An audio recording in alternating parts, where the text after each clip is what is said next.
São raros os que conseguem viver uma vida dedicada ao próximo, cujo exemplo ecoa através dos tempos, rompendo as barreiras dos séculos e reacendendo a fé das pessoas de bem. Hoje relembraremos um pouquinho do que foi a vida do seridoense Padre João Maria, o apóstolo da caridade, dos pobres e dos negros.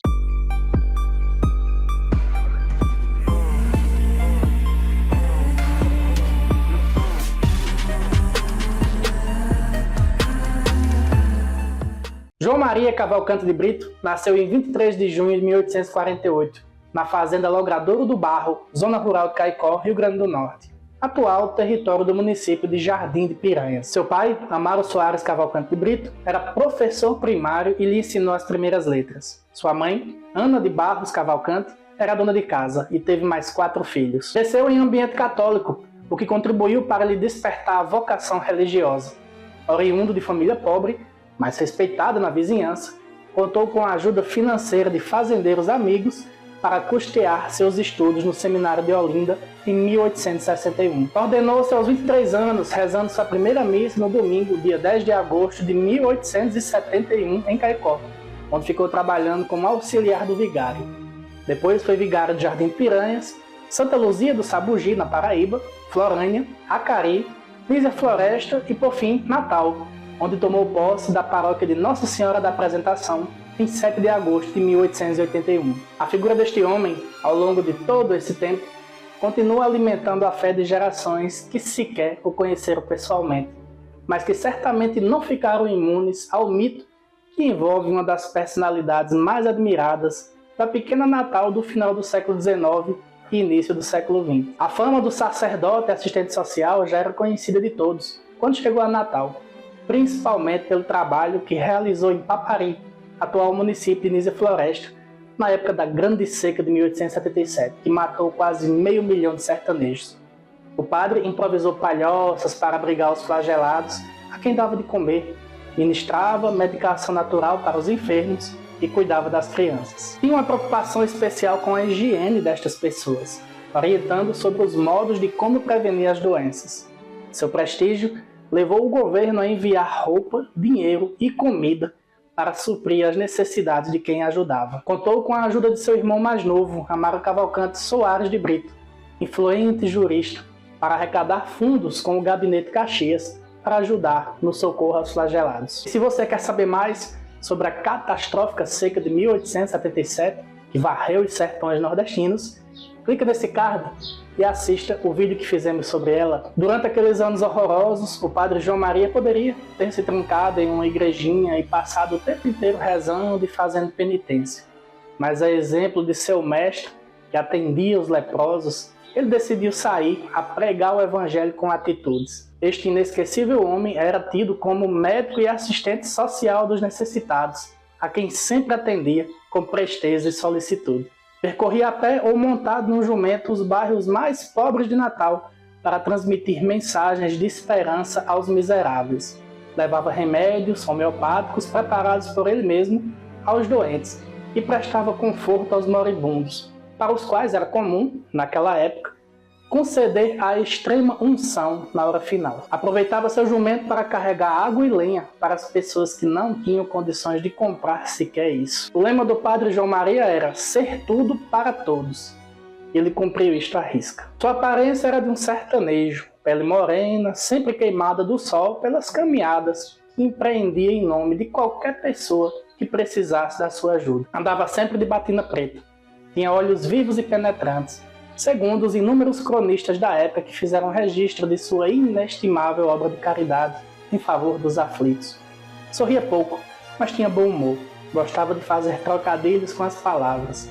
Era extremamente simples e afetuoso. Bondoso ao extremo, era chamado por todos de João de Deus. Em Natal residiu na esquina da praça que hoje tem o seu nome, e a estátua erigida em sua homenagem, à época conhecida como Praça da Alegria. Também ali virou o destino final da romaria dos infelizes que buscavam algum tipo de consolo material ou espiritual. Era comum o Padre João Maria dar o seu próprio almoço para quem estava com fome. Muitas vezes dava a quem não tinha o que vestir o tecido que recebia para uma batina nova. Dava aos pobres a rede em que dormia e passava a dormir no chão, até ganhar uma nova rede que acabava doando novamente. Distribuía com os necessitados a mesada que recebia do seu irmão Amaro Cavalcante, que chegou a ser até mesmo ministro da Justiça e do Supremo Tribunal Federal na época. Padre João Maria celebrava a missa às 5 horas da manhã.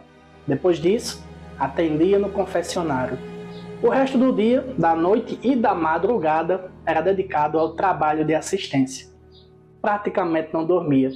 Criou em Natal a Escola São Vicente, dedicada exclusivamente para crianças pobres.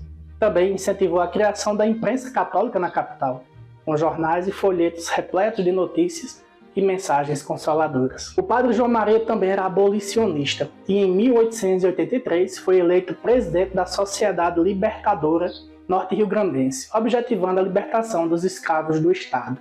Com essa finalidade também publicou o Boletim da Libertadora Norte-Riograndense, o que lhe rendeu o apelido de Pai dos Negros Forros. Em 1905, época que a peste de varíola varria Natal, ele redobrava os esforços para atender às necessidades do povo sofrido, mas começou a demonstrar sinais de debilidade orgânica.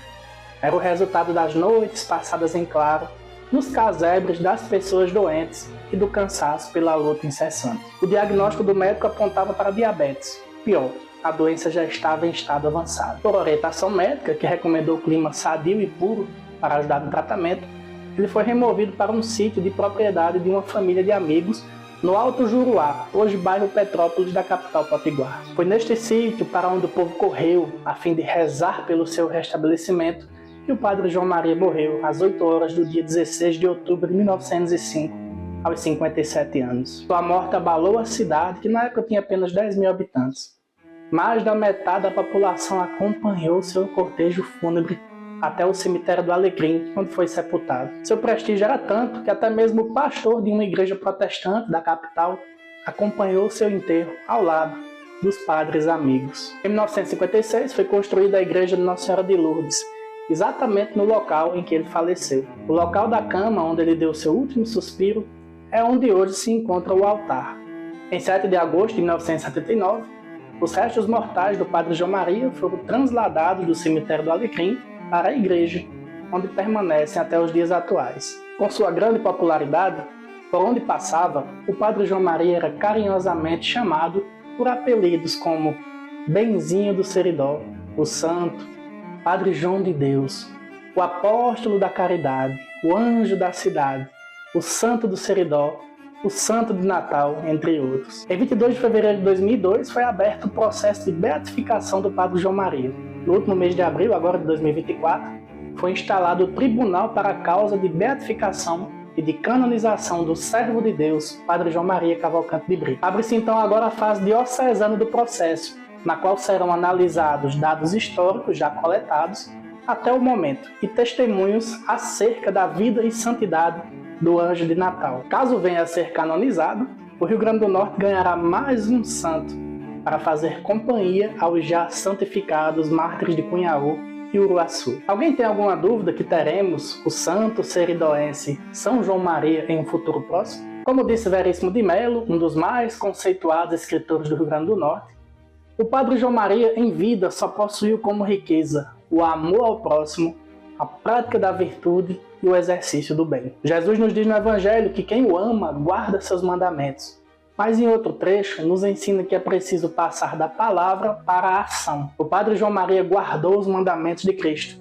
mas não apenas para si, e decidiu agir tal qual o seu mestre certamente faria. Que sejamos dignos de seguir o seu exemplo, porque capazes nós somos, é só querer. Fica aqui a nossa homenagem a este grande seridoense, potiguar, e que seu exemplo se irradie para cada vez mais corações nestes tempos tão difíceis que vivemos agora, onde o amor de muitos está esfriando. Compartilhe o vídeo, se inscreva no canal, deixe o like e me siga no Instagram. Muito obrigado pela sua audiência e até o nosso próximo vídeo.